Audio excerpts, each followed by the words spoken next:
Who could come to the SWAC if Tennessee State would be added in the near future? I am here to talk about that and more right after the bumper.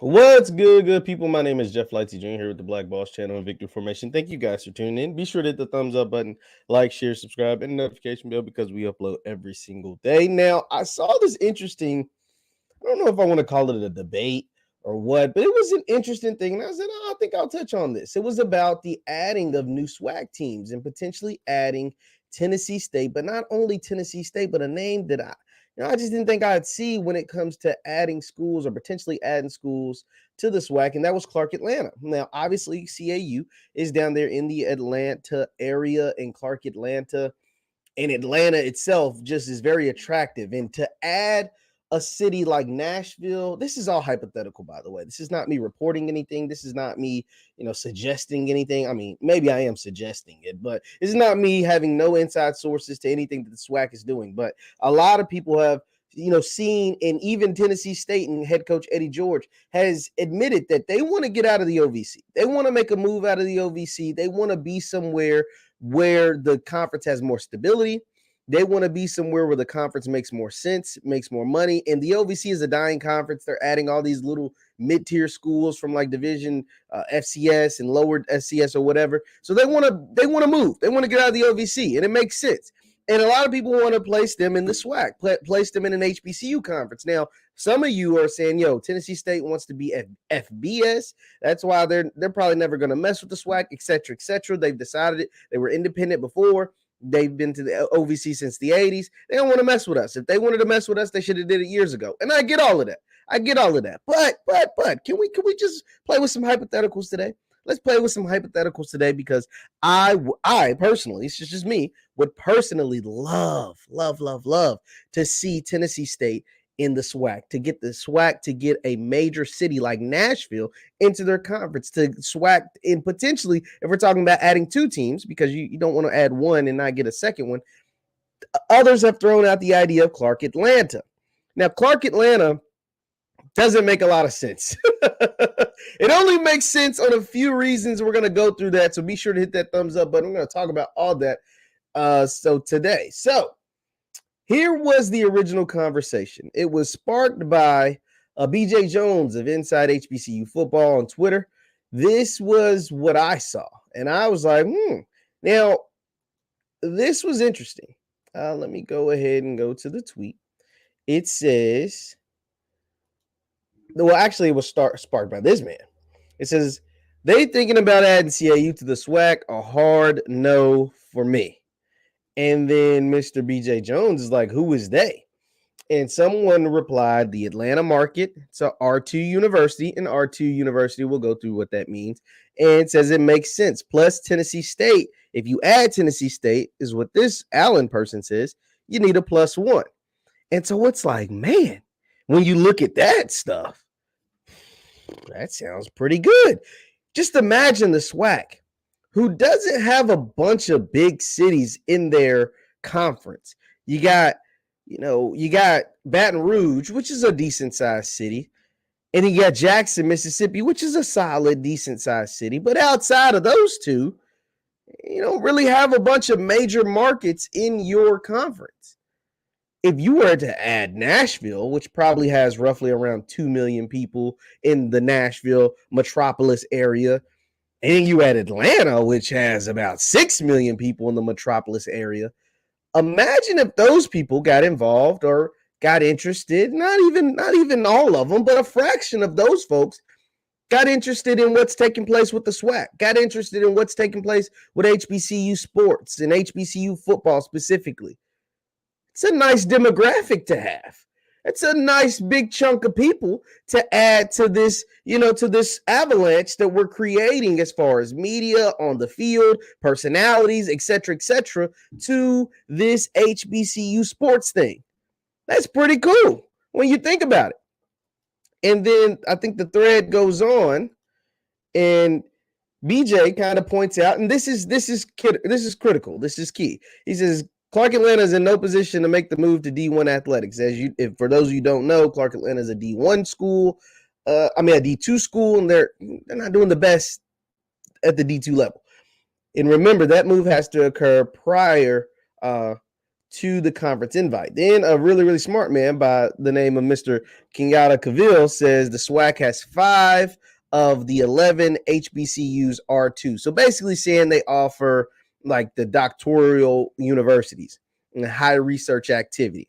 They've got FAMU, Jackson State, Prairie View, Southern, Texas Southern.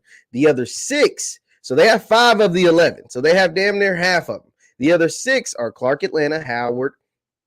What school is this? I don't even know what this is. Okay, yeah. Maryland Eastern Shore, Morgan State, North Carolina A&T, and Tennessee State. So imagine, so this is also goes into academics as well. If you're the SWAC and you were able to add Clark Atlanta and Tennessee State, you would then have 7 of the 11 HBCU schools that are doctoral universities and that have high research activity. That's good for branding. That's good for academics. That's good when you're going out to recruit non-student athletes and say, hey, our conference, our people, our schools are great academic universities as well, not just athletic. So that would be a cool, really cool pitch. Now, going back to BJ's tweet, it says they're in no position. He's not lying.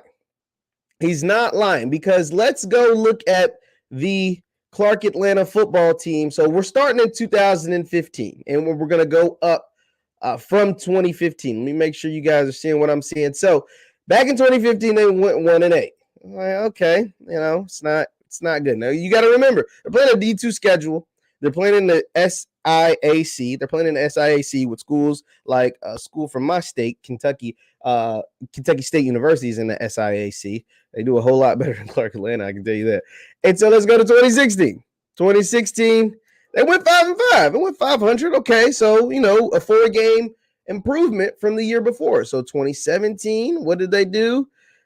They took a step backwards.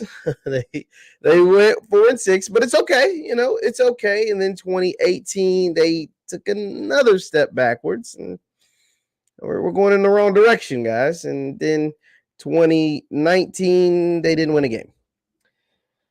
They didn't win a game in 2019. So, yeah, Clark Atlanta moving to the SWAC. BJ's right. They're not in shape to move to the SWAC. Well, you said, well, Jeff, what about 2020? Well, 2020 was ravaged by COVID. So you go there and there's no games to report on. But the 2021-22 season, they went 2-8. Yeah. So yeah, Clark Atlanta, that's a long shot. But we can all dream. For those of you who would like to see it happen, you can keep dreaming. I don't see it happening. Even the Tennessee State thing is a long shot, because most of you believe Tennessee State wants to be an FBS program. And so you don't want them to use the SWAC as a stepping stone. But Tennessee State, as of right now, is in no position to be an FBS program. I think they would do really well in the SWAC. I think having them and having that Nashville market in the SWAC would help a ton. It would help not only them as far as their exposure and things like that. It would help their home attendance. They would even get, some of their fans and alumni to travel to SWAC games. You don't think people would travel? Tennessee State fans would travel to see Tennessee State go play Jackson State at Jackson and not just in Memphis? You don't think Tennessee State fans would go see Tennessee State travel to Grambling or Baton Rouge to face against Southern or even Alcorn? I think that would be a big deal. Clark Atlanta, the same. I mean, the SWAC, the Celebration Bowl is already held in Atlanta. Just Clark Atlanta just isn't, they just aren't there yet. But, we can all dream. If Clark Atlanta is able to make some moves on the football field, maybe that is a possibility. I don't know. But it is something that would be really cool because, like you said, they have that Atlanta market. They are an R2 university. if Tennessee State is serious and could possibly move into the SWAC, you would probably need another team to come with them. If Clark Atlanta had their act together, maybe that could be something that we could consider. But we can all dream. Let me know what you think in the comments down below. Let me know what you think in the comments down below. Once again, my name is JeffLightsYJr. with the Black Boss channel and Victory Formation. Thank you guys for tuning in. Be sure to hit that thumbs up button. You can look at my Twitter and Instagram. Follow me on Twitter and Instagram where I post all this stuff at first. Thank you guys for tuning in. Hit that thumbs up button on your way out, and I will see you next time. Peace.